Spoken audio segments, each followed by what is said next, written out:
Hello everyone, welcome to NEET पे जीत series. This is Adesh from Learno Hub, एक ऐसा फ्री लर्निंग प्लेटफॉर्म जहां आप पढ़ सकते हैं maths, physics, chemistry, biology absolutely for free only at learnohub.com।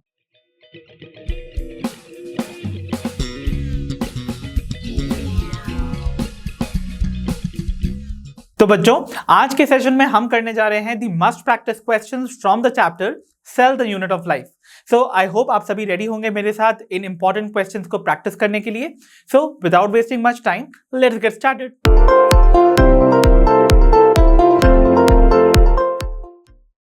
तो चलिए बच्चों, बिगिन करते हैं हमारे आज के सेशन की पहली प्रॉब्लम के साथ, जो कि हमसे बोल रही है the nucleus was discovered by. So भाई, हमसे पूछा जा रहा है कि न्यूक्लियस की डिस्कवरी किस साइंटिस्ट ने की थी। So our options are option A Robert Hooke, option B Robert Brown, option C Antonie van Leeuwenhoek या ऑप्शन डी श्लेडन। तो याद कीजिए, किसने की है न्यूक्लियस की discovery.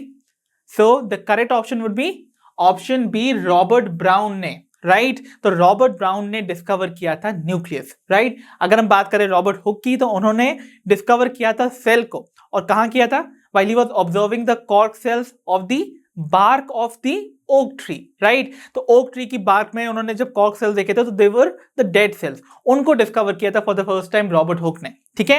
And when we talk about Antonie van Leeuwenhoek, उन्होंने डिस्कवर किए थे the first living cell. Okay.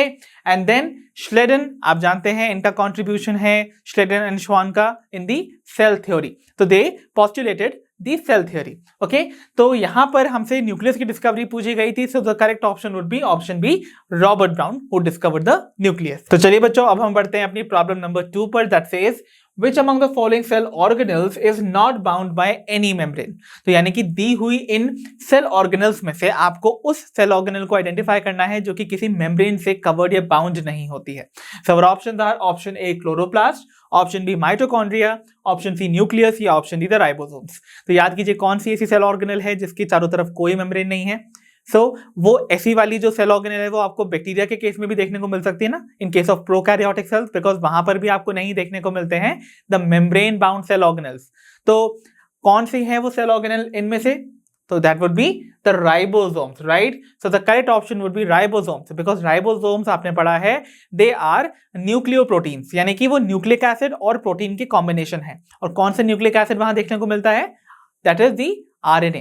तो यहां पर RNA that is ribonucleic acid, और साथ ही साथ प्रोटीन्स का कॉम्बिनेशन बनाता है in cell organelle that is ribosomes को, और ये किसी भी मेम्ब्रेन से बाउंड नहीं होती है। दैट इज व्हाई ये प्रोकैरियोटिक सेल्स यानी कि बैक्टीरिया में भी देखने को मिलती हैं। ओके।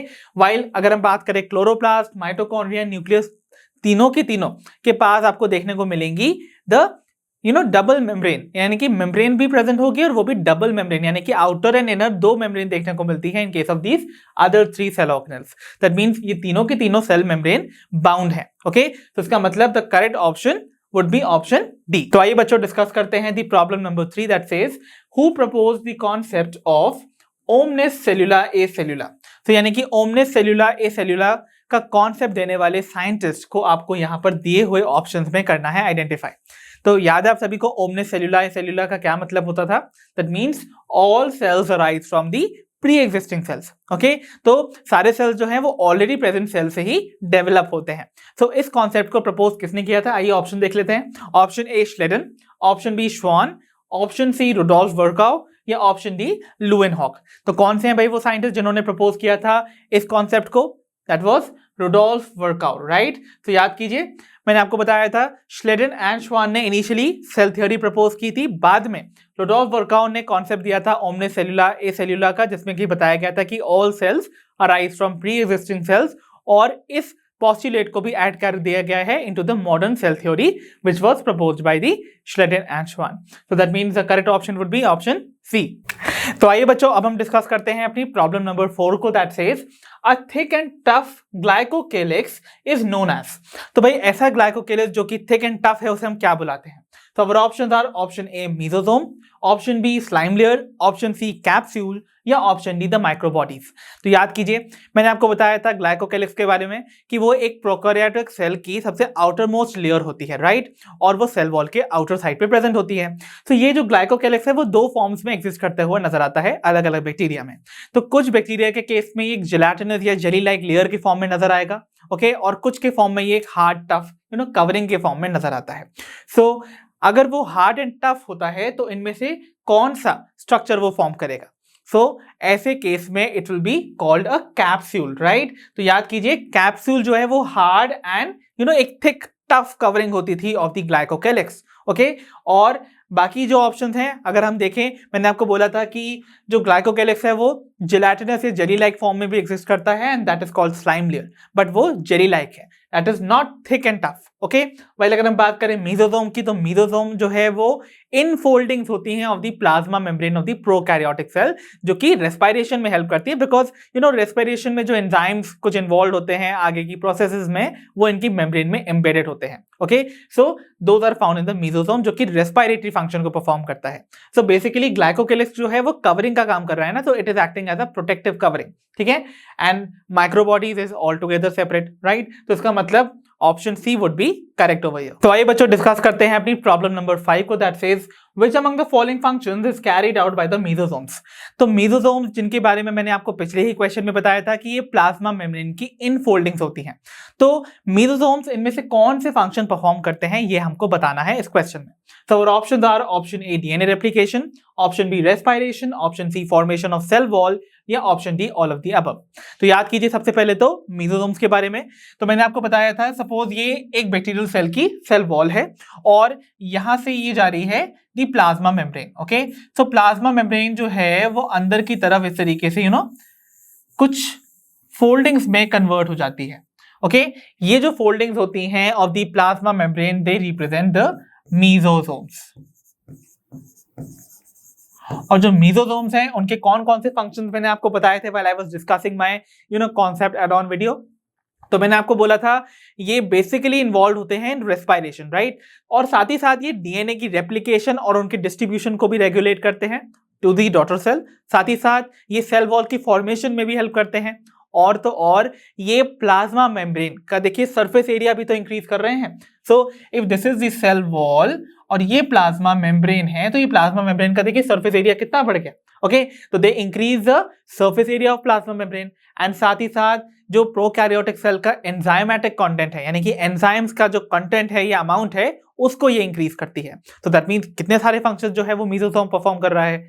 तो यहां पर अगर आप देखोगे DNA replication, respiration, formation of cell wall, ये तीनों के तीनों ऐसे फंक्शंस हैं जो कि मेसोसोम्स परफॉर्म करते हैं। That means our option D all of the above would be correct in this case, right. तो आइए बच्चों अब हम देखते हैं अपनी प्रॉब्लम नंबर 6 को, that says which among the following statements regarding the inclusion bodies is correct। तो यानी कि इंक्लूजन बॉडी से रिलेटेड आपको यहां पर कुछ स्टेटमेंट दे रखी हैं और आपको फाइंड करनी है द करेक्ट स्टेटमेंट, ठीक है। तो चलिए देखते हैं हमारे स्टेटमेंट्स को।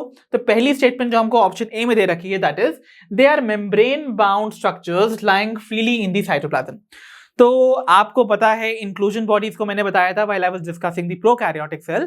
तो मैंने आपको बोला था यहां पर प्रोकैरियोट्स के केस में आपको ये कुछ ऐसे स्ट्रक्चर्स देखने को मिलते हैं जो कि किसी मेम्ब्रेन से बाउंड नहीं होते हैं, राइट, और ये लाए करते हैं freely in the cytoplasm, but they are not bound by any membrane, okay. इसका मतलब यहां पर तो लिखा है बट मेम्ब्रेन बाउंड स्ट्रक्चर्स हैं, दैट मींस ये वाला जो स्टेटमेंट है दैट इज इनकरेक्ट, हेंस ये वाला ऑप्शन कर दीजिए एलिमिनेट, राइट। अब हम देखते हैं अपनी ऑप्शन बी को, that says they represent reserve materials in the eukaryotes. तो यहां पर देखिए यूकैरियोट्स का यहां पर इंट्रोडक्शन कर दिया गया, दैट मींस यहां बोला जा रहा है कि यूकैरियोट्स का रिजर्व मटेरियल को रिप्रेजेंट करती हैं the inclusion bodies. That is totally wrong, right. I have taught you prokaryotes के केस में आपको रिजर्व मटेरियल को रिप्रेजेंट करती थी द इंक्लूजन बॉडी। तो यानी कि यहां पर ये जो स्टेटमेंट है that is also wrong, hence ये वाला ऑप्शन भी कर दीजिए eliminate। Then we have option C, they are non-membrane bound structures, perfectly correct। lying freely in the cytoplasm of a prokaryotic cell. Now this is the correct statement.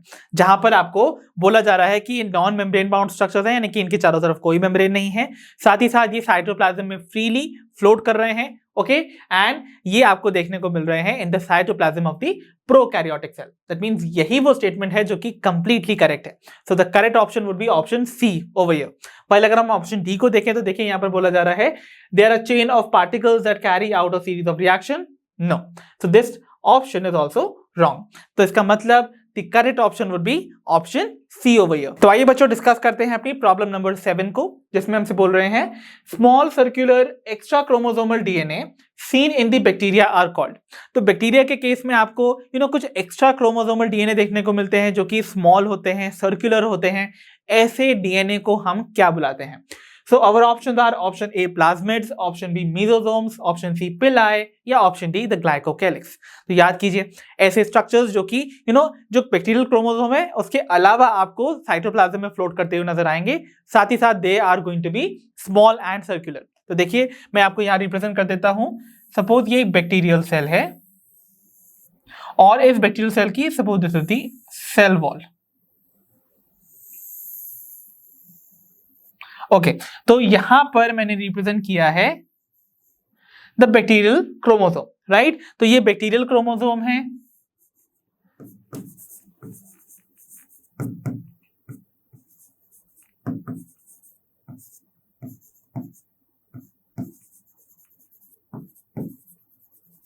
And आप देखोगे यहां पर इस साइटोप्लाज्म में आपको एक स्मॉल सर्कुलर डीएनए देखने को मिलता है, ओके.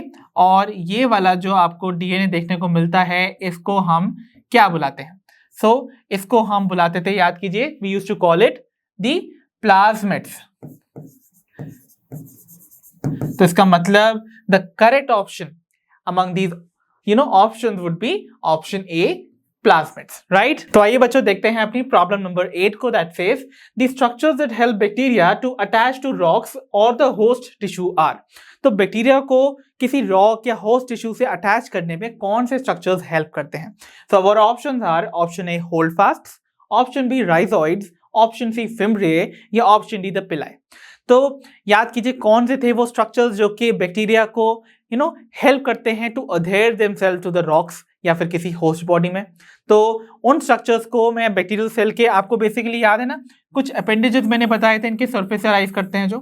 तो ये सपोज एक बैक्टीरियल सेल को मैंने रिप्रेजेंट किया है, तो आपको देखने को मिलेगा एक लॉन्ग अपेंडेजेस जिसको हम बुलाते हैं फ्लैजेला, जो कि हेल्प करता था मेनली इन लोकोमोशन, राइट.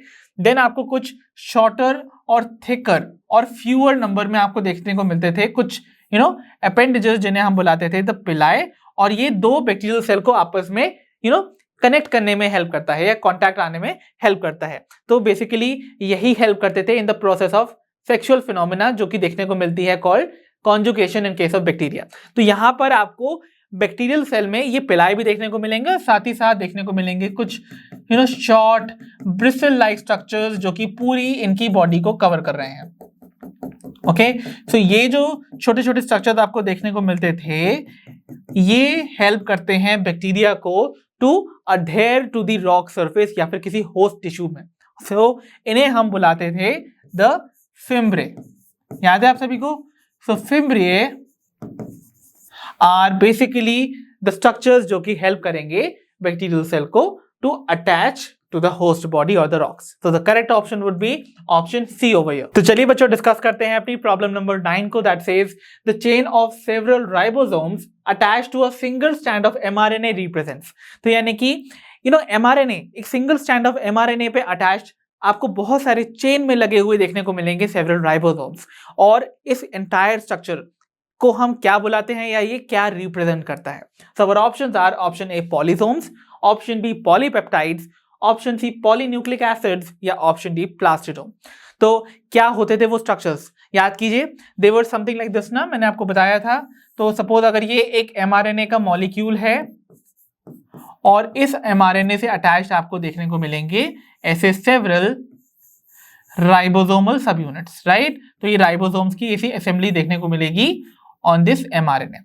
सो ये जो स्ट्रक्चर है ये स्ट्रक्चर रिप्रेजेंट करता है द कंडीशन जहां पर मल्टीपल आपको देखने को मिल रहे हैं the ribosomes, hence it is called polyribosomes या the polysomes. So the correct option here would be option A, polysomes, right? तो आइए बच्चों डिस्कस करते हैं अपनी प्रॉब्लम नंबर 10 को, that says the middle lamella which attaches the two plant cells is mainly composed of. तो एक middle lamella जो कि दो प्लांट सेल्स को अटैच करके रखती है, वो बेसिकली कंपोज किससे होती है? So our options are option A muramic acid, option B phosphoglycerides, option C hemicellulose या option D the calcium pectate. So याद कीजिए मैंने आपको बताया था दो प्लांट सेल्स को अगर मैं यहाँ ड्रॉ करूं या रिप्रेजेंट कर दूं तो देखिए यहाँ पर ये मैंने ड्रॉ किए हैं दो प्लांट सेल्स जिनकी मैंने ड्रॉ कर दी हैं ये सपोज द सेल वॉल, और इन दो प्लांट सेल में सपोज ये है द लार्ज सेंट्रल वैक्यूल और ये है द न्यूक्लियस, राइट? तो इन दो प्लांट सेल्स को अटैच करके रखने वाला स्ट्रक्चर जो है वो कहलाता था, या इनको होल्ड करके ग्लू करके रखने वाले स्ट्रक्चर को हम बुलाते हैं द मिडिल लैमेला. और ये जो मिडिल लैमेला है ये बेसिकली किस कंपोनेंट से मिलके बनती है? So it is chiefly composed of the calcium pectate. याद है आप सभी को?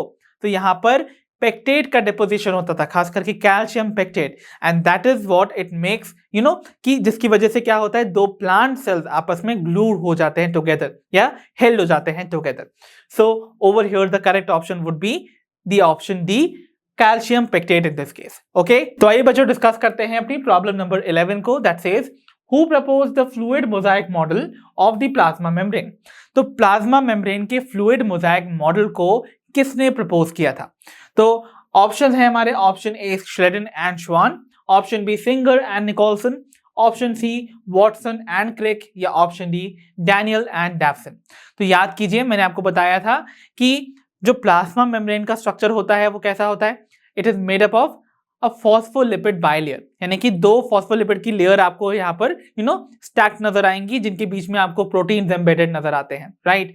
और जो प्रोटीन्स होते हैं इस बाइलेयर में जो प्रेजेंट होते हैं they are able to show lateral movement, जिसकी वजह से हम कहते हैं कि जो प्लाज्मा मेम्ब्रेन है वो फ्लूइड है. ओके, सो ये वाला जो मॉडल था it was proposed by which of these scientist? याद कीजिए.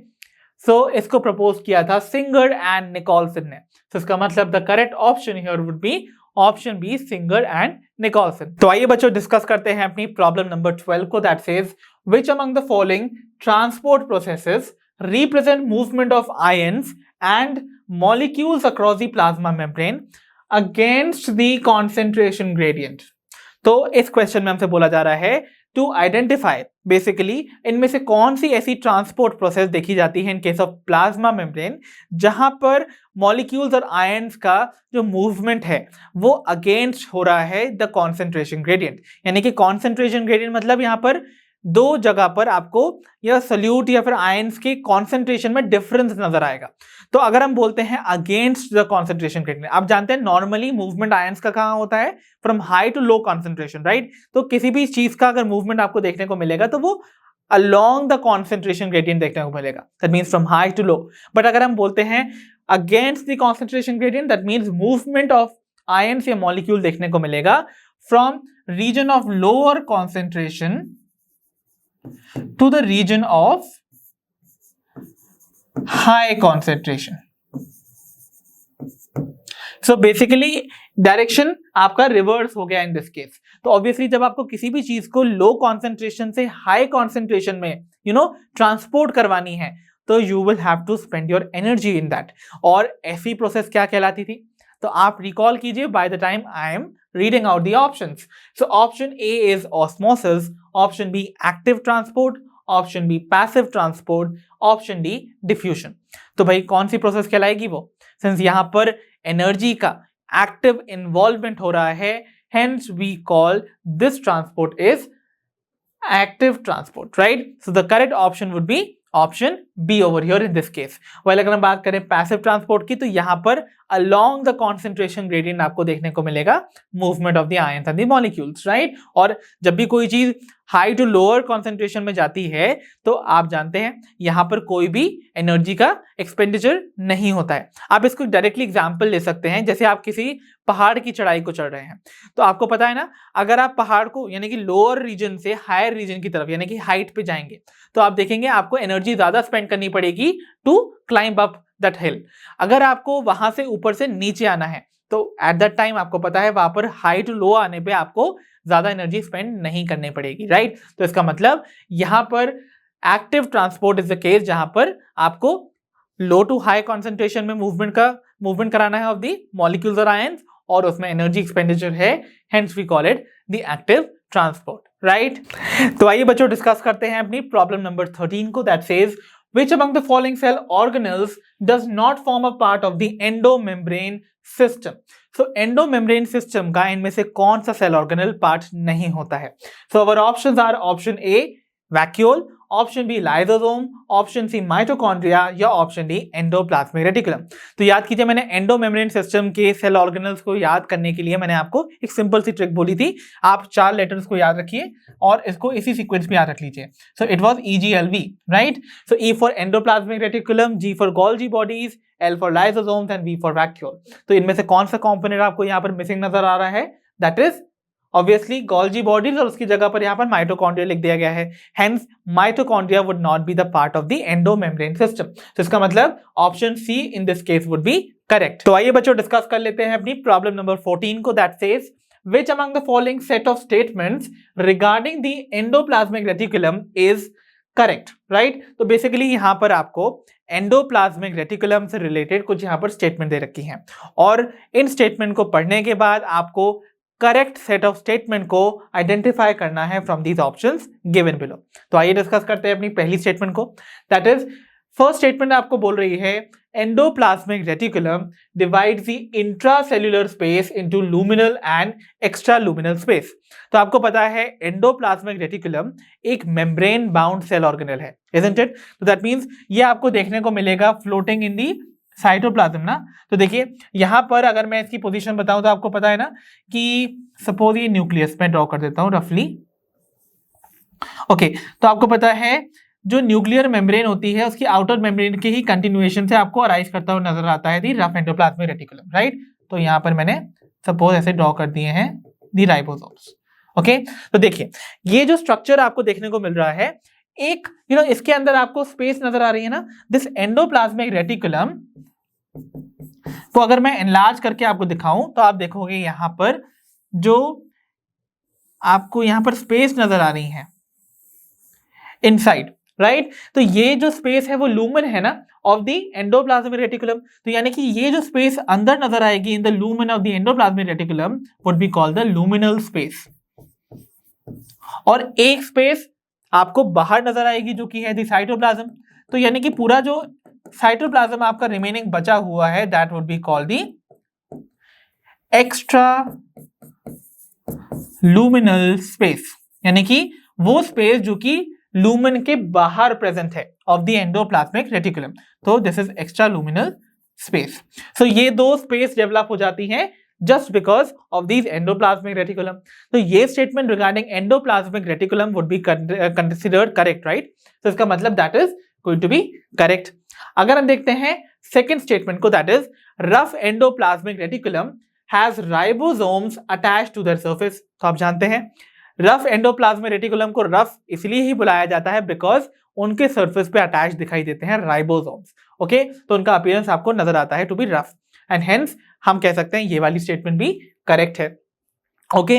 Then we have the third statement, that is rough endoplasmic reticulum is actively involved in the synthesis and storage of fats.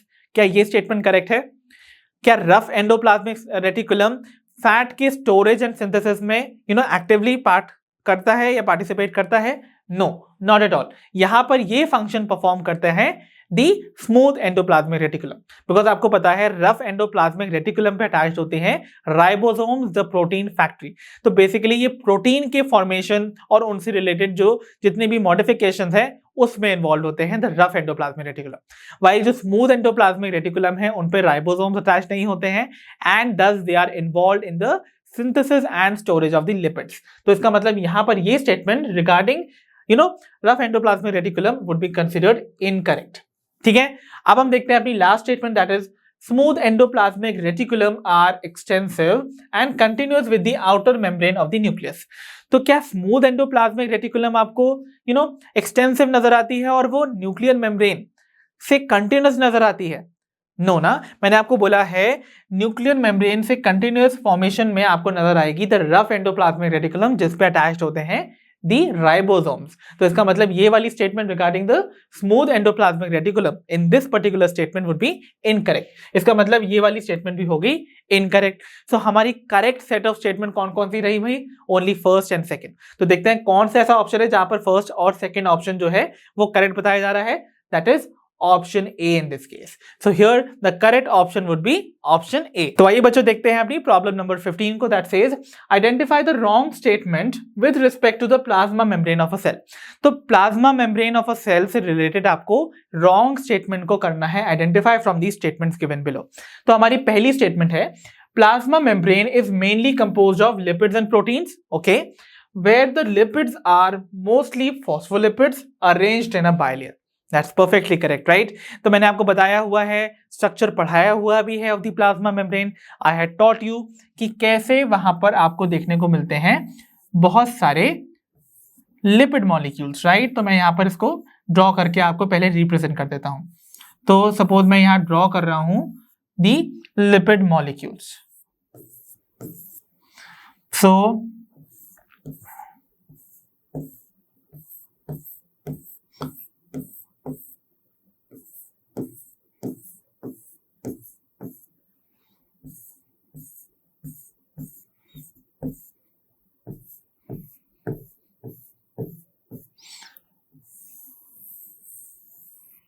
तो देखिए आपको यहां पर ये जो स्ट्रक्चर नजर आ रहा है, यहां पर आप देख रहे हो ये हैं the phospholipids, okay, so these are the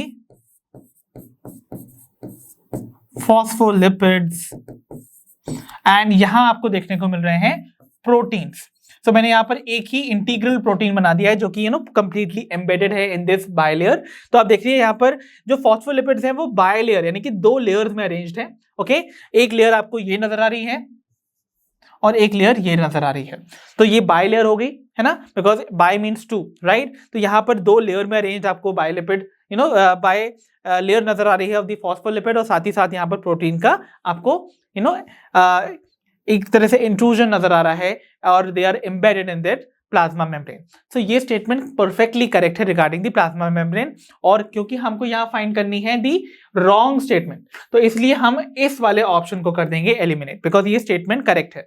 while we move on to the B option that says the polar head of the lipids in the plasma membrane are directed towards the inner side while the hydrophobic tails are directed towards the outer part। तो देखिए यहाँ क्या बोला जा रहा है, यहाँ बोला जा रहा है जो लिपिड मॉलिक्यूल का हेड पार्ट है जो कि कैसा होता है, यूजुअली हाइड्रोफिलिक होता है, दैट मीन्स वाटर लविंग होता है, ये एक्वस सोल्यूशन या मीडियम को फेस कर सकता है, वो डायरेक्टेड है टुवर्ड्स इनर साइड जो कि यहां लिखा गया है। तो क्या ये इनर साइड पे प्रेजेंट है, और साथ ही साथ बोला जा रहा है जो हाइड्रोफोबिक टेल पार्ट होता है, that is this tail part, वो डायरेक्ट हो रहा है टुवर्ड्स द आउटर पार्ट, और ये जो पार्ट होता है tail part that is hydrophobic यानी कि it does not allow water to pass through it. तो क्या ये वाला जो स्ट्रक्चर है वो ऑपोजिट अरेंज होगा कुछ इस तरीके से। तो देखिए यहां पर आप देखने को मिलेगा प्लाज्मा मेम्ब्रेन को, तो जो आउटर साइड है उसमें आपको अरेंज नजर आ रहे हैं the head part of the lipid, और जो टेल वाला पार्ट है that is forming the inner part, right? तो it is facing the inner side. तो यहां तो स्टेटमेंट ऑपोजिट हो गई ना, यहां बोला जा रहा है हेड है टुवर्ड्स इनर साइड और जो टेल वाला पार्ट है दैट इज हाइड्रोफोबिक टेल वाला part that is towards the outer side. तो इसका मतलब यही वो स्टेटमेंट है जो कि इनकरेक्ट है regarding the plasma membrane of a cell. तो यानी कि this would be our correct option, right? So the correct option would be option B in this case. While अगर हम सी और डी ऑप्शन को भी देख लेते हैं तो देखिए सी ऑप्शन में बोला जा रहा है membrane proteins found are either integral और peripheral.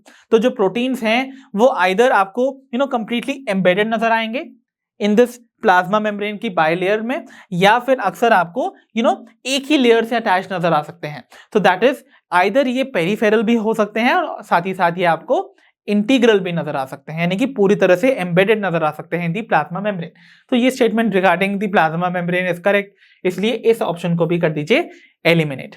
And then we have option D that says the membrane also contain cholesterol in addition to the phospholipid. तो मेम्ब्रेन में आपको कोलेस्ट्रॉल भी देखने को मिलता है, ओके और आपको पता है कोलेस्ट्रॉल जो है वो स्टेबिलिटी प्रोवाइड करता है टू द प्लाज्मा मेम्ब्रेन। तो ये वाला स्टेटमेंट भी regarding the plasma membrane is perfectly correct, hence इस ऑप्शन को भी कर दीजिए eliminate. So the final option which is correct would be option B. तो आइए बच्चों डिस्कस करते हैं अपनी प्रॉब्लम नंबर 16 को, that says the structures that transfer the cell wall and the middle lamella of the neighbouring plant cell are called. तो भाई दो नेबरिंग प्लांट सेल्स की सेल वॉल और मिडिल लैमेला को ट्रांसफर करते हुए या फिर क्रॉस करते हुए आपको स्ट्रक्चर्स जो देखने को मिलते हैं उन्हें हम क्या बुलाते हैं? सो हमारे ऑप्शंस हैं option A plasmodesmata, option B gap junctions, option C intercalated discs या option D the tight junctions. तो क्या कहलाते थे वो स्ट्रक्चर्स जो कि दो प्लांट सेल्स को कनेक्ट कर रहे हैं, उनके साइटोप्लाज्म को कनेक्ट कर रहे हैं? तो देखिए मैं इनको यहां पर ऐसे रफली बना देता हूं। तो कुछ ऐसे से ये अपीयर करते हैं आपको। तो यहां पर आप देखेंगे दो प्लांट सेल की ऐसी सेल वॉल को ये कनेक्ट कर रहे हैं, बल्कि सेल वॉल से ज्यादा ये इनके साइटोप्लाज्म को कनेक्ट कर रहे हैं। सो आप देखिए यहां पर ये सपोज दो प्लांट्स की सेल वॉल है,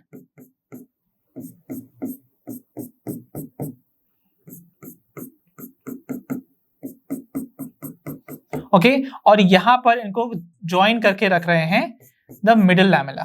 तो आपको पता है ना मिडिल लैमेला के बारे में मैंने आपको बताया हुआ है। तो this is the middle lamella.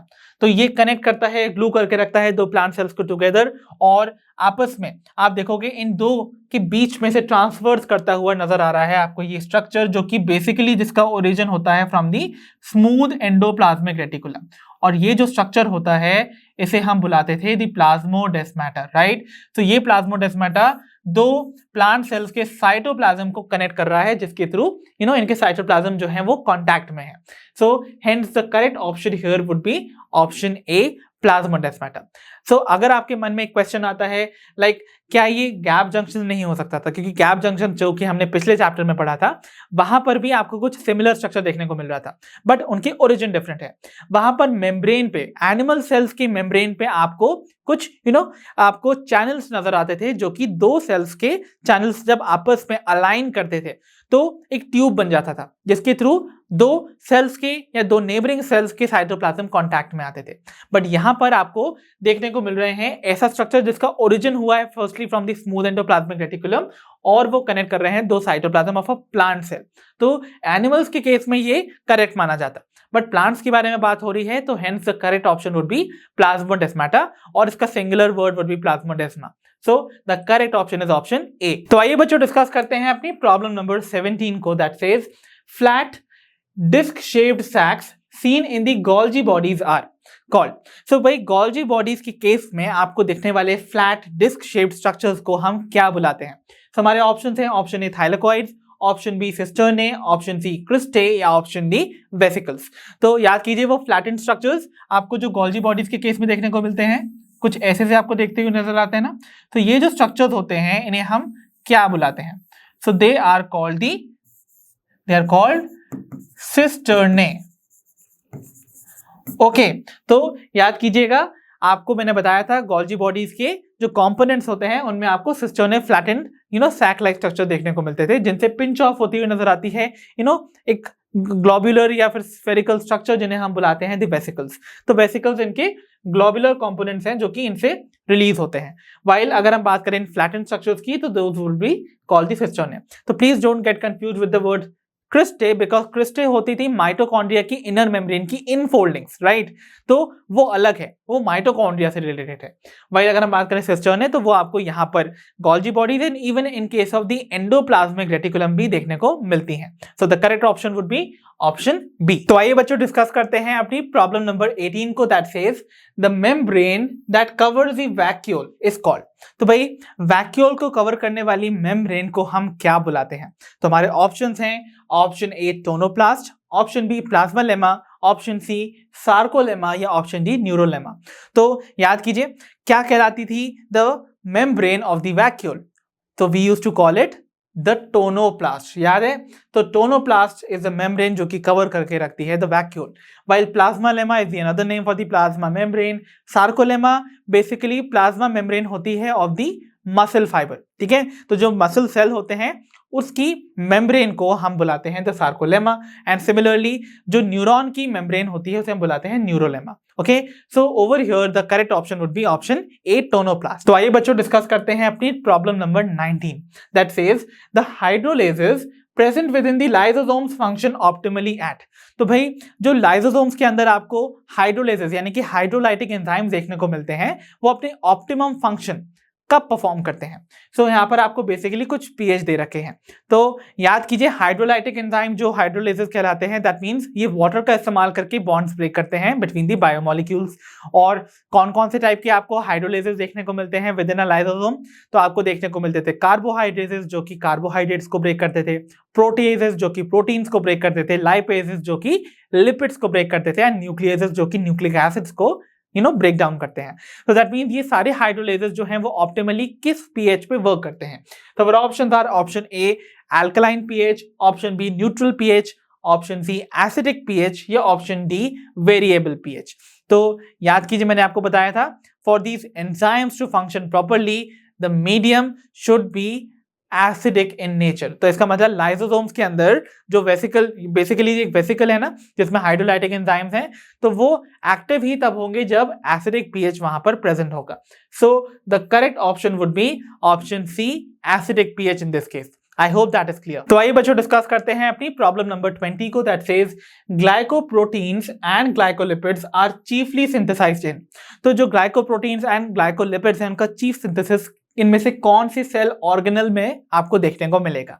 सो हमारे ऑप्शंस हैं option A vacuole, option B lysosome, option C endoplasmic reticulum या option D the Golgi apparatus.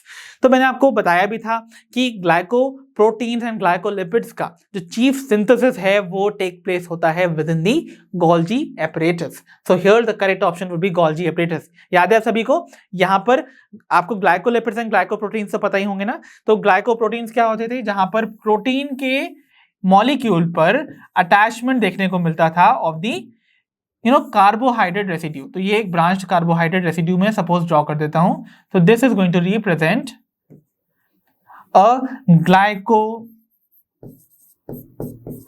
Protein.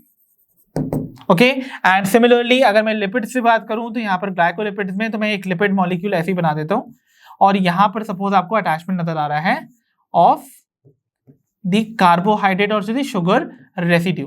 तो यहां पर आपको देखने को जो स्ट्रक्चर देखने को मिल रहा है दिस इज कॉल्ड ग्लाइकोलिपिड, और यहां पर ये है the sugar residues. Okay, so sugar residues का अटैचमेंट आइदर विद प्रोटीन तो बनेगा ग्लाइकोप्रोटीन, या फिर फैट या lipid we will call it glycolipid, और इनका सिंथेसिस होता है chiefly in the Golgi apparatus, right. तो आइए बच्चों डिस्कस करते हैं अपनी problem number 21 that says the infoldings of the inner mitochondrial membrane are known as. तो यानी कि माइटोकॉन्ड्रिया की इनर मेम्ब्रेन में जो आपको इनफोल्डिंग्स देखने को मिलती है उन्हें हम क्या बुलाते हैं।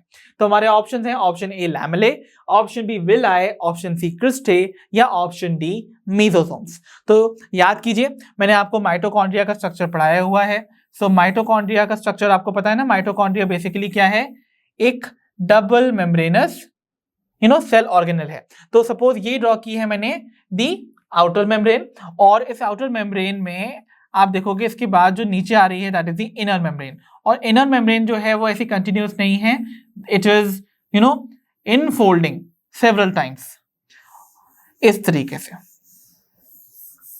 और ये जो मेम्ब्रेन है आपको ये सेवरल इनफोल्ड्स के फॉर्म में नजर आती है, और इन इनफोल्ड्स को हम कहते हैं the cristae. So the correct option in this case would be option C cristae, right. अगर आप कंफ्यूज हो रहे हैं विद द मीजोसोम्स तो याद कीजिए मीजोसोम्स इनफोल्डिंग होती थी प्लाज्मा मेम्ब्रेन की ऑफ द प्रोकैरियोटिक सेल, तो बैक्टीरिया के सेल में मैंने आपको बताया था ना, जो प्लाज्मा मेम्ब्रेन है वो अंदर की तरफ फोल्ड हो जाती थी और वो रेस्पिरेशन में हेल्प करती थी, बिकॉज उसमें एम्बेडेड होते हैं वो एंजाइम जो कि रेस्पिरेशन के लिए रिस्पॉन्सिबल है। सो वो मीजोसोम वाला स्ट्रक्चर आपको देखने को मिलता है इन प्रोकैरियोट्स, और प्रोकैरियोट्स में तो आपको मेम्ब्रेन बाउंड सेल ऑर्गेनल देखने को ही नहीं मिलती है। तो माइटोकॉन्ड्रिया तो यहाँ पर एक मेम्ब्रेन बाउंड सेल ऑर्गेनल है ना, तो इसका मतलब mesosomes could not be an answer. ठीक है, so the correct option would be option C. तो आइए बच्चों देखते हैं अपनी problem number 22 that says which among the following cellular structures contain 70S type of ribosome. तो इनमें से दी हुए कौन से सेल्यूलर स्ट्रक्चर्स में आपको देखने को मिलते हैं 70S टाइप के राइबोसोम्स। तो याद है ना आप सभी को, मैंने बताया था राइबोसोम जो है वो वेरी करते हैं, तो आपको दो टाइप के राइबोसोम देखने को मिलते हैं in the prokaryotes and eukaryotes. One is 70S type जो कि देखने को मिलते हैं in case of the prokaryotes, and one is the 80S type जो कि आपको देखने को मिलते हैं यूकैरियोट्स में। बट आपको यूकैरियोट्स में भी कुछ एक्सेप्शन देखने को मिलेंगे, तो देखते हैं। तो हमारे ऑप्शन है option A mitochondria, option B chloroplast, option C eukaryotic cytoplasm, या option D both A and B. So याद कीजिए, आपको पढ़ाया हुआ है कि यूकैरियोटिक साइटोप्लाज्म में जो राइबोसोम्स आपको फ्लोट करते हुए नजर आते हैं they are going to be 80S type. तो यहां आपको देखने को मिलेगा 80S टाइप का राइबोसोम। ओके, बट अगर हम बात करें माइटोकॉन्ड्रिया एंड क्लोरोप्लास्ट की, सो इनके पास इनके मैट्रिक्स में आपको नजर आएगा 70S टाइप का राइबोसोम। तो इसका मतलब ये रिजेंबलेंस शो करते हैं विद द प्रोकैरियोट्स, राइट। तो इसका मतलब ऑप्शन ए एंड बी यहां पर करेक्ट है ना, hence our option D would come into picture, जहां पर बोला जा रहा है both A and B are correct. So the correct option here would be option D. तो आइए बच्चों अब हम देखते हैं अपनी problem number 23 that says find the mismatched pair. तो बेसिकली यहां पर आपको इन चार ऑप्शंस में दे रखे हैं कुछ पेयर्स, और आपको फाइंड करना है उस ऑप्शन को जहां पर वो पेयर्स आपस में हैं मिसमैच्ड, राइट। तो उनका कोई आपस में रिलेशन नहीं हो। सो ऑप्शन ए में आपको एमाइलोप्लास्ट को मैच किया जा रहा है विद स्टार्च, क्या ये करेक्ट है? तो याद कीजिए एमाइलोप्लास्ट बेसिकली एक तरह से एक टाइप की ल्यूकोप्लास्ट है। याद है आप सभी को, प्लास्टिड्स होते थे तीन टाइप के, क्लोरोप्लास्ट, क्रोमोप्लास्ट एंड ल्यूकोप्लास्ट। तो ल्यूकोप्लास्ट जो कि कलरलेस प्लास्टिड्स होते हैं वो बेसिकली क्या करते थे, न्यूट्रिएंट्स को स्टोर करते थे। तो उनमें से एक टाइप का मॉडिफिकेशन आपको जो देखने को मिलता है ऑफ द ल्यूकोप्लास्ट, उसे हम बुलाते हैं अमाइलोप्लास्ट। और अमाइलो वर्ड आप रिलेट कर सकते हैं विद स्टार्च, और यहाँ पर डेफिनेटली ऐसे जो ल्यूकोप्लास्ट होते हैं they are going to store starch. तो यहाँ पर कार्बोहाइड्रेट स्टार्च के फॉर्म में स्टोर होता है, तो ये करेक्टली मैच्ड है ना, हेंस इस ऑप्शन को कर दीजिए eliminate. While when we go to option B, यहाँ बोला जा रहा है इलायोप्लास्ट को मैच किया गया है विद द ऑयल ड्रॉपलेट्स। तो इलायोप्लास्ट भी बेसिकली ल्यूकोप्लास्ट का ही एक मॉडिफिकेशन है जो कि स्टोर करते हैं ऑयल एंड फैट्स को। तो यहाँ पर परफेक्ट है ये भी, तो दैट मींस ये वाला भी करेक्टली मैच्ड है, हेंस इसको भी कर दीजिए एलिमिनेट। देन अगर हम देखते हैं ऑप्शन सी, तो ऑप्शन सी में एल्यूरोप्लास्ट को मैच किया गया है विद द कार्बोहाइड्रेट्स। तो अगर आप रिलेट करना जानते हो तो मैंने आपको मोनोकॉट सीड का स्ट्रक्चर पढ़ाया था एक चैप्टर में जिसका नाम था मॉर्फोलॉजी ऑफ फ्लावरिंग प्लांट्स। तो आई हैड टॉट यू कि वहां पर आपको एक प्रोटीनेशियस लेयर देखने को मिलती थी जिसे हम बोलते थे एल्यूरोन लेयर। तो इसका मतलब एल्यूरोन वर्ड का रिलेशन आपको प्रोटीन से नजर आना चाहिए, राइट। तो यहाँ पर एलेरोप्लास्ट जो है वो बेसिकली प्रोटीन्स को स्टोर करेंगे, नॉट कार्बोहाइड्रेट्स। दैट मींस ये है वो mismatched pair that we had to find. तो इसका मतलब the correct option would be option C. While अगर हम बात करें ऑप्शन डी की, दैट इज कैरोटिनॉइड्स। तो carotenoids basically fat soluble pigments हैं जो कि आपको क्लोरोप्लास्ट के अंदर देखने को मिलेंगी, राइट। सो कैरोटिनॉइड्स की बात की जाए, ज़ैंथोफिल्स की बात की जाए, क्लोरोफिल की बात की जाए, they are all fat soluble and they are present in the chloroplast. So the correct option here would be option C. तो आइए बच्चों डिस्कस करते हैं अपनी problem number 24 that says the stack of thylakoids piled one over the another is called. तो भाई thylakoids जो कि आपको याद हो तो फ्लैट डिस्क शेप्ड स्ट्रक्चर देखने को मिलते थे in the matrix of the chloroplast. तो वो जो थाइलाकॉइड्स होते हैं ना वो एक दूसरे के ऊपर ऐसे स्टैक होते हैं, जैसे कि कॉइन्स को हम एक एक करके एक के ऊपर रखते जाएं। तो वो जो एक पाइल्ड अप जो आपको स्टैक नजर आता है of the structures called thylakoids, उसे हम क्या बुलाते हैं? तो हमारे ऑप्शन हैं option A frets, option B stroma, option C granum, या ऑप्शन डी द लैमेले। तो याद कीजिए आपको क्लोरोप्लास्ट का स्ट्रक्चर सबसे पहले तो क्लोरोप्लास्ट आपको पता है ये एक तरह की क्या है, प्लास्टिड है। ओके, सो ऊपर से मैंने आपको बताया हुआ है कि ये एक डबल मेम्ब्रेनस स्ट्रक्चर है। तो यहां पर आपको देखने को मिलेंगी दो मेम्ब्रेन, ओके। और इस इनर मेम्ब्रेन के अंदर आपको देखने को मिलेगा एक प्रोटीनेशियस मैट्रिक्स, ओके, या ग्राउंड सब्सटेंस जिसे हम बुलाते हैं स्ट्रोमा। तो the matrix would be called the stroma. अब यहां स्ट्रोमा में आपको नजर आएंगे ये फ्लैटेंड डिस्क शेप्ड स्ट्रक्चर्स। सो कुछ ऐसे एक दूसरे के ऊपर ये कॉइल्ड ऐसे स्टैक्ड अप नजर आते हैं। तो ये जो स्ट्रक्चर्स हैं, ये जो आपको स्टैक्ड या पाइल नजर आ रहा है of these repeating disc shaped structures, this is called the granum. Okay, और इसका singular one is going to be called the thylakoid. So thylakoid जब एक दूसरे के ऊपर इस तरीके से स्टैक हो जाएंगे, they are going to represent a granum. So the correct option would be option C, granum in this case, right. While अगर हम रिमेनिंग ऑप्शन देखें तो देखिए फ्रेट्स जो हैं वो क्या होते हैं, तो आपको याद होगा यहां पर ऐसे आपको मल्टीपल ग्रैना देखने को मिलते हैं। तो मैं यहां पर एक ही और बना देता हूं। तो ये एक और ग्रैना है। तो दो ग्रैना आपस में कनेक्टेड होते हैं by a flattened structure which is called the stroma lamellae या फिर फ्रेट्स। तो फ्रेट्स भी कह सकते हो आप इसको, या फिर आप इसको, क्योंकि स्ट्रोमा में आपको ये स्ट्रक्चर देखने को मिल रहे हैं, तो they are called stroma lamellae. ठीक है, सो यहां पर stroma would be the matrix, frets are the connection between the two grana, and lamellae जो है again it is another name for the frets itself.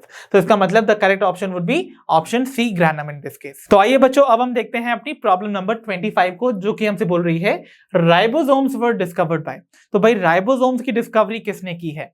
हमारे ऑप्शंस हैं, option A George Palade, option B J E. Purkinje, option C George Bentham, या option D Theodor Schwann. तो याद कीजिए किसने discover किया है राइबोसोम्स को, और उनके नाम से बुलाए भी जाते हैं ये। तो राइबोसोम्स को हम बेसिकली बुलाते हैं with the name called Palade particles because they were discovered by George Palade. So ribosomes की डिस्कवरी की थी जॉर्ज पैलेडे ने। Okay, so the correct option in this case is going to be option A. तो आइए बच्चों देखते हैं अपनी प्रॉब्लम नंबर 26 को, that says which among the following statements regarding the ribosomes is incorrect. यानी कि आपको राइबोसोम से रिलेटेड यहां पर दिए हुए ऑप्शंस में जो स्टेटमेंट दे रखी हैं उनमें से उस ऑप्शन को आइडेंटिफाई करना है जो कि है इनकरेक्ट। ओके, तो चलिए देखते हैं। ऑप्शन ए में हमको जो स्टेटमेंट दे रखी है that is they are non membrane bound cell organelles. तो क्या राइबोसोम्स ऐसे स्ट्रक्चर्स हैं या सेल ऑर्गेनेल्स हैं जो कि मेम्ब्रेन से बाउंड नहीं है? Yes, they are not at all bound by a cell, a normal membrane. That means यहां पर ये statement regarding ribosomes is correct, hence इसको कर दीजिए eliminate. While अगर हम बात करें ऑप्शन बी की, तो बोला जा रहा है they are composed of RNA and proteins. तो क्या RNA और प्रोटीन मिलकर बनाते हैं the structure of ribosome? याद कीजिए मैंने आपको बताया था जो राइबोसोम्स होते हैं दे आर राइबोन्यूक्लियोप्रोटीन्स बिकॉज वो ribonucleic acid that is RNA और प्रोटीन से मिलके बने हैं। तो इसका मतलब ये स्टेटमेंट भी regarding the ribosome is correct, hence इसको भी कर दिया हमने एलिमिनेट। वाइल अगर हम देखें ऑप्शन सी को, तो यहां बोला जा रहा है ribosomes in prokaryotes are 80s type while in eukaryotes are 70s type. तो क्या ये स्टेटमेंट करेक्ट है? नो, ये स्टेटमेंट है इनकरेक्ट, और इसीलिए यही होगा हमारा करेक्ट ऑप्शन। बिकॉज याद कीजिए मैंने आपको बताया हुआ है प्रोकैरियोट्स के केस में आपको 80s टाइप का राइबोसोम नहीं देखने को मिलेगा, बल्कि आपको देखने को मिलता है 70s, राइट। और अगर बात करें यूकैरियोट्स की, तो वहां पर 70s नहीं 80s टाइप का राइबोसोम देखने को मिलेगा। दैट मीन्स ये स्टेटमेंट में आपको जो वैल्यूज हैं इनके टाइप ऑफ राइबोसोम की वो इंटरचेंज कर दी हैं, हेंस ये वाला स्टेटमेंट हो गया गलत। ठीक है, तो करेक्ट ऑप्शन तो ऑप्शन सी है। वाइल अगर हम ऑप्शन डी की बात कर लें, उसको भी देख लेते हैं। तो ऑप्शन डी में बोला जा रहा है each ribosome is composed of 2 सब यूनिट्स। तो आपको याद है राइबोसोम की 2 सब यूनिट होती थी, एक लार्जर सब यूनिट और एक स्मॉलर सब यूनिट। तो ये सपोज अगर एक लार्जर सब यूनिट है और ये होगी एक स्मॉलर सब यूनिट, तो आपको राइबोसोम ऐसे ही अरेंज नजर आते हैं, राइट। तो इनकी वैल्यू भी चेंज हो जाती है। Like 80s type of ribosome में जो लार्जर सब यूनिट है वो कैसा होता है? इट इज 60s टाइप, और अगर उसके स्मॉलर सब यूनिट की बात की जाए तो वो 40s टाइप होता है in case of the 80s type of ribosome, जो कि यूकैरियोट्स में देखने को मिलता है। वाइल अगर 70s टाइप ऑफ राइबोसोम की बात की जाए जो कि प्रोकैरियोट्स में देखने को मिलता है, उसमें लार्जर सब यूनिट होता है 50s टाइप, और जो स्मॉलर सब यूनिट होता है वो 30s टाइप होता है। तो ये सारी चीजें आप रिकॉल भी कर सकते हैं। So our final option which is correct would be option C in this case. तो आइए बच्चों डिस्कस करते हैं अपनी next problem which is problem number 27 that says the subunits of the 80s type of ribosomes are. तो भाई 80s type के सब यूनिट्स को आपको आइडेंटिफाई करना है from the option given below. तो अभी हमने पिछले ही क्वेश्चन में इनके सब यूनिट्स को डिटरमिन किया और साथ ही साथ आपने इनको डिस्कस भी किया था। तो चलिए याद करने की कोशिश कीजिए कौन से सब यूनिट्स मिलकर बनाते हैं the 80S type of ribosomes. तब तक मैं ऑप्शन पढ़ देता हूं।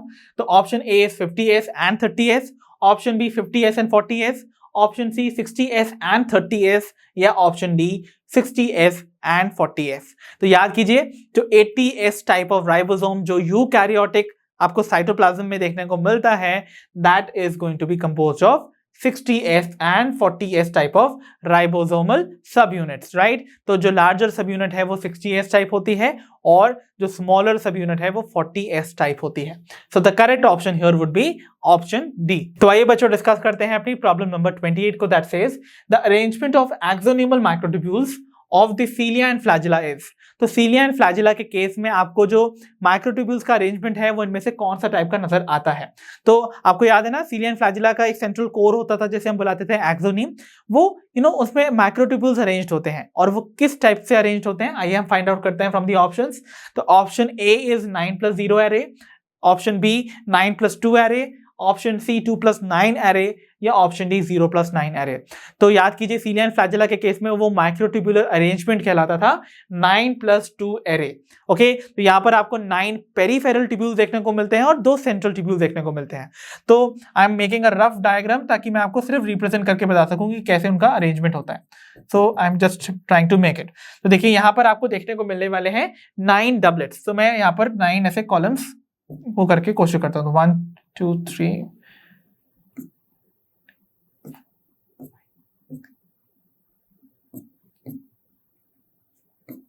तो देखिए यहां पर आपको इस तरीके से, ये सपोज फर्स्ट डबलेट है, ओके, आपको यहां पर ऐसे 9 बनाने हैं। ओके, तो 1 2 3 4 5।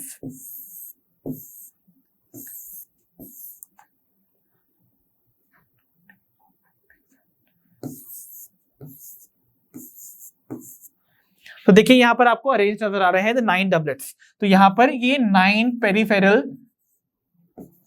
ट्यूब्यूल्स हैं।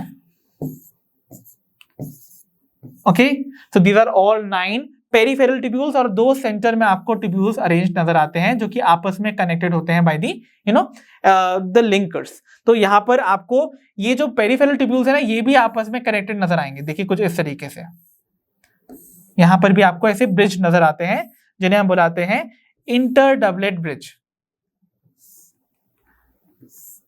ओके, तो यहां पर आपको नजर आ रहे हैं दी इंटर डबलेट ब्रिज जो कि जोड़ के रखे हुए हैं दी पेरिफेरल ट्यूब्यूल्स और सेंट्रल ट्यूब्यूल्स भी आपस में कनेक्टेड हैं। ओके, तो यहां पर ये सेंट्रल ब्रिज हो गया। और आप देखोगे यहां पर ये जो सेंट्रल ट्यूब्यूल्स हैं they are also covered by a membrane called the central sheath. Okay, और यहां पर आपको ये जो 9 पेरिफेरल ट्यूब्यूल्स हैं उनसे अराइज करते हुए नजर आ रहे हैं दी रेडियल स्पोक्स जो कि कनेक्ट कर रहे हैं to these peripheral tubules to the central sheath. तो इस सेंट्रल शीथ को कनेक्ट करके रखते हैं with these peripheral tubules. These are the radial spokes. Okay okay, तो ये बेसिक अरेंजमेंट आपको देखने को मिल रहा है ना, जिसमें आपको 9 देखने को मिल रहे हैं द पेरिफेरल ट्यूब्यूल्स एंड आपको देखने को मिल रहे हैं 2 सेंट्रल ट्यूब्यूल्स। इस टाइप के अरेंजमेंट को हम कहते हैं 9+2 एरे, जो कि आपको सीलिया और फ्लैजिला का जो कोर रीजन है जिसे हम एक्सोनिम बोलते हैं उसमें देखने को मिलता है। So the correct option would be option B in this case. तो आइए बच्चों देखते हैं अपनी प्रॉब्लम नंबर 29 को, that is the central proteinaceous part of the proximal region of the centriole is called.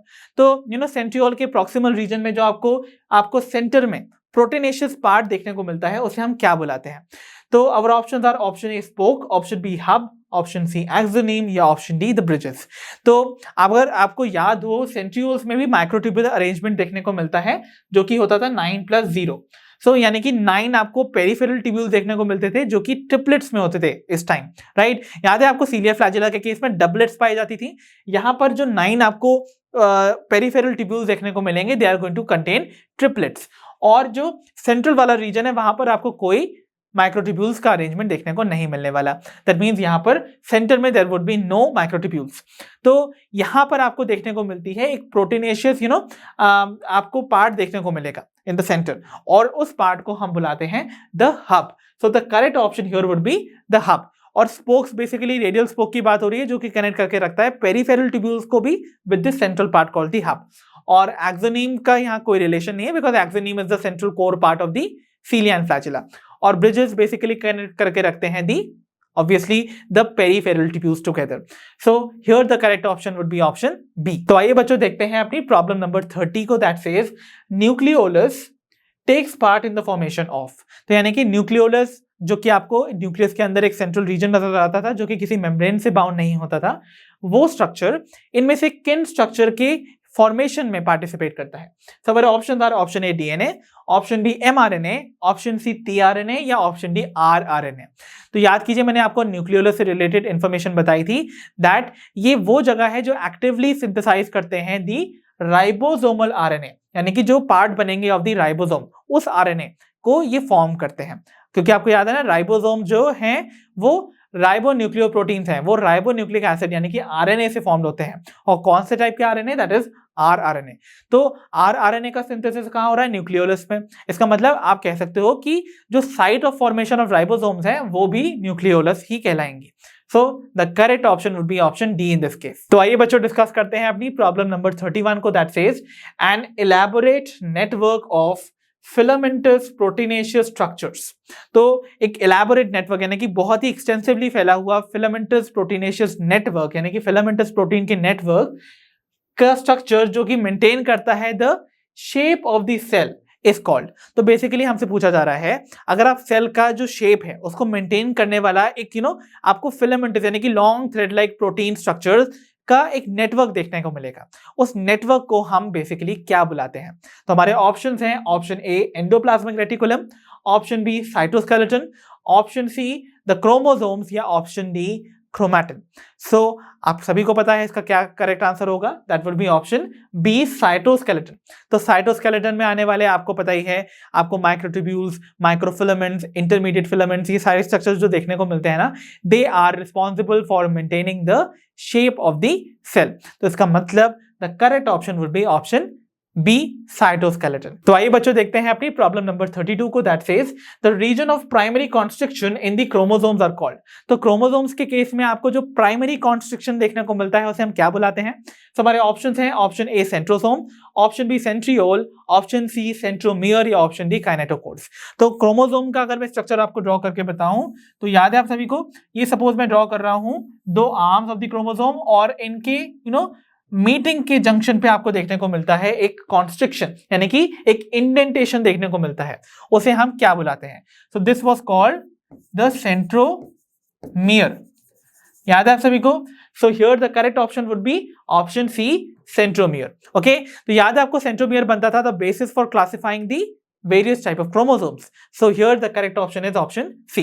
Please don't get confused with centrosome and centriole because they are separate cell organelle. Okay? तो आइए बच्चों देखते हैं अपनी next problem which is problem number 33. A type of chromosome in which the centromere is placed near the end of the chromosome. तो एक ऐसा type का क्रोमोसोम आपको बताना है जिसमें कि जो सेंट्रोमियर है वो क्रोमोसोम के बिल्कुल एंड के पास में सिचुएटेड है। तो कुछ ऐसी सी कंडीशन आपको यहाँ देखने को मिलेगी।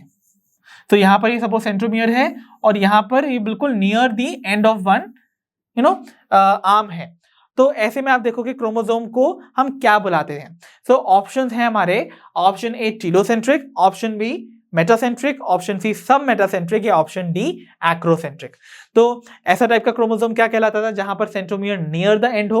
We used to call it acrocentric, right? तो हेंस यहां पर जो करेक्ट ऑप्शन होगा that would be option D acrocentric. While अगर रिमेनिंग ऑप्शन देखें तो देखिए टीलोसेंट्रिक में क्या होता है, आपको जो सेंट्रोमियर है वो exactly at the terminal and देखने को मिलेगा, इसलिए आपको एक आर्म जो है वो देखने को ही नहीं मिलता है ऑफ दी क्रोमोसोम। तो इसका मतलब this is the telocentric chromosome. While अगर बात करें मेटासेंट्रिक की, तो मेटासेंट्रिक में आपको पता है centromere exactly at the middle है, इसीलिए आपको जो दो आर्म्स देखने को मिलेंगी of the chromosome would be of equal length. ठीक है, एंड अगर बात करी जाए सब मेटासेंट्रिक की, दैट मींस यहां पर जो सेंट्रोमियर है it is near to the centre, मतलब एकदम सेंटर में नहीं है बट उसके पास में है। तो उससे क्या होगा, एक आर्म स्लाइटली छोटा होगा और एक आर्म स्लाइटली बड़ा होगा। तो ऐसे में आपको याद होगा जो स्मॉलर आर्म होता था उसे हम बुलाते थे P arm and the smaller या bigger one was called the Q arm. तो ये वाला होता है सब मेटासेंट्रिक। ठीक है, तो ये है various type of chromosomes, but हमसे पूछा गया था यहाँ पर उस क्रोमोसोम के बारे में जो कि नियर द एंड है, that is acrocentric. So the correct option would be option D. तो आइए बच्चों देखते हैं अपनी next problem, which is problem number 34, जिसमें हमसे बोला जा रहा है which among the following statements regarding the nucleus is incorrect, यानी कि न्यूक्लियस से रिलेटेड इनमें से कौन सी स्टेटमेंट आपको इनकरेक्ट इंफॉर्मेशन दे रही है। सो हमारे ऑप्शन हैं, option A, it controls the function of the cell. Definitely हम न्यूक्लियस को the brain of the cell भी कहते हैं, बिकॉज वो पूरी तरह से कंट्रोल करता है the activity of the cell, so it control the function of the cell. ये स्टेटमेंट करेक्ट है, हेंस इसको कर दीजिए eliminate, because we have to find the incorrect one. Option B में देखिए, यहां बोला जा रहा है द न्यूक्लियस या nuclear matrix contains the chromatin and the nucleus. That's perfectly correct. जो न्यूक्लियर मैट्रिक्स है उसमें आपको क्या देखने को मिलता है, जो न्यूक्लियर मैट्रिक्स है वो बेसिकली रिप्रेजेंट करता है द न्यूक्लियर प्लाज्म, राइट। तो वहां पर जो आपको ग्राउंड सब्सटेंस है that is called nuclear matrix या फिर न्यूक्लियर प्लाज्म, उसमें आपको फ्लोट करते हुए नजर आते हैं द क्रोमैटिन फाइबर्स, और साथ ही साथ आपको न्यूक्लियोलस भी देखने को मिलता है। सो ये स्टेटमेंट भी regarding the nucleus is perfectly correct, इसलिए इसको भी कर दीजिए एलिमिनेट। ठीक है, देखते हैं अपने ऑप्शन सी को, that is the nuclear envelope is interrupted by the nuclear pores which is formed by the fusion of the outer and the inner nuclear membrane। तो आपको पता है ना, न्यूक्लियस जो है वो बेसिकली एक डबल मेम्ब्रेनस स्ट्रक्चर है, तो यहाँ पर आपको दो मेम्ब्रेन देखने को मिलेंगी, और ये जो दो मेम्ब्रेन है वो कुछ पॉइंट्स पे ऐसे फ्यूज हो जाएंगी, तो उसकी वजह से क्या होगा, जो एडजेसेंट मेम्ब्रेन थी वो आपस में क्या हो जाएंगी, ऐसे सेपरेट हो जाएंगी। तो इस तरीके से आपको देखने को मिलता है द न्यूक्लियर मेम्ब्रेन का स्ट्रक्चर। ठीक है, तो जो आउटर एंड इनर मेम्ब्रेन है वो देखिए, कुछ ये आउटर मेम्ब्रेन है सपोज, और ये है द इनर मेम्ब्रेन। तो ये आउटर एंड इनर मेम्ब्रेन कुछ पॉइंट्स पे देखिए यहाँ पर फ्यूज हो जा रही हैं, और उसकी वजह से क्या हो रहा है, गैप डेवलप हो रहा है, जैसे हम कहते हैं न्यूक्लियर पोर। तो दैट इज ऑल्सो करेक्ट, तो ये स्टेटमेंट भी करेक्ट है भाई, तो इसलिए इसको भी कर दीजिए एलिमिनेट। तो आपको पता चली गया है कि final answer would be option D.